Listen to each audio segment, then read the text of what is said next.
কারণ শেখ হাসিনাকে দিয়ে যেটা পারত, নিশ্চয়ই একটি জাতীয়তাবাদী শক্তি বা গণতন্ত্র মনম রাজনৈতিক দলগুলো যারাই ক্ষমতায় আসুক, তারা তো ওই কথা শুনবে না। কৃতদাসের হাসি হাসবে না বাংলাদেশের মানুষ এবং জনগণ। এটা তারা জানে বলেই আজকে নানাভাবে তারা অপপ্রচারে মেতেছে। বাংলাদেশে বিতর্কিত এক ধর্মীয় নেতা চন্দন কুমার ধর ওরফে চিন্ময় কৃষ্ণ দাস ব্রহ্মচারীর অনুসারী কিছু হাতে গোনা কয়েকজন জঙ্গি রূপে তরুণ অনুসারী হিন্দু জঙ্গি হাতে গোনা তরুণ আইনজীবী সাইফুল ইসলামকে কুপিয়ে নৃশংসভাবে হত্যা করে আইন অমান্য করেছে। ওই যে যাদেরকে আমরা জানি বা চিনি বাংলাদেশের, এই ইদানিং তাদের নাম দেখি, এই সামান্য একটি ক্ষুদ্র গোষ্ঠী, উল্টো তারা একজন অ্যাডভোকেটকে কুপিয়ে কুপিয়ে যাবে হত্যা করেছে, যে নৃশংসতা, এই নিয়ে কোনো কথা নেই তাদের। অথচ তারা বাংলাদেশে একটি মিথ্যা বানোয়াট ভিত্তিহীন সংখ্যালঘুদের নিরাপত্তা নেই, তারা নির্যাতন হচ্ছে, এই কথাগুলো মার্কেটিং করছে। তারা যে আর কোনো স্টেটমেন্ট দেয়নি, বিবৃতি দেয়নি, কারণ বাবু গশ্বরচন্দ্র রায় বিএনপি করে।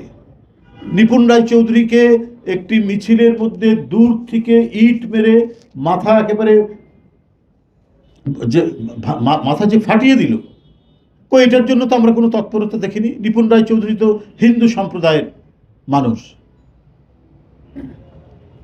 এদেশের নাগরিক, বাংলাদেশের নাগরিক, কিন্তু বিএনপি করে।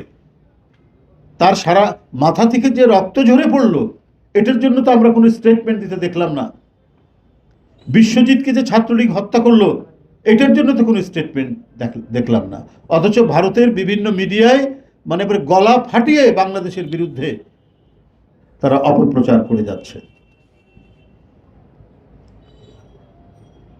এমনকি শেখ হাসিনার বিএনপির যে লক্ষ্য, এটা বলেছে শাপলা চত্বর হেফাজত, 3টি ভোটারবিহীন সংসদ নির্বাচন সহ কোনো অপকর্মের প্রতিবাদ করেনি, বরং এসবের বৈধতা ও সমর্থন দিয়েছে ভারত।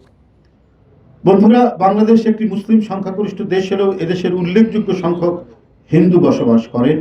দীর্ঘকাল ধরে মুসলিম, হিন্দু, বৌদ্ধ, খ্রিস্টান সবাই আমরা একে অপরের সাথে কাঁধে কাঁধ মিলিয়ে আমরা এই দেশে বাস করছি।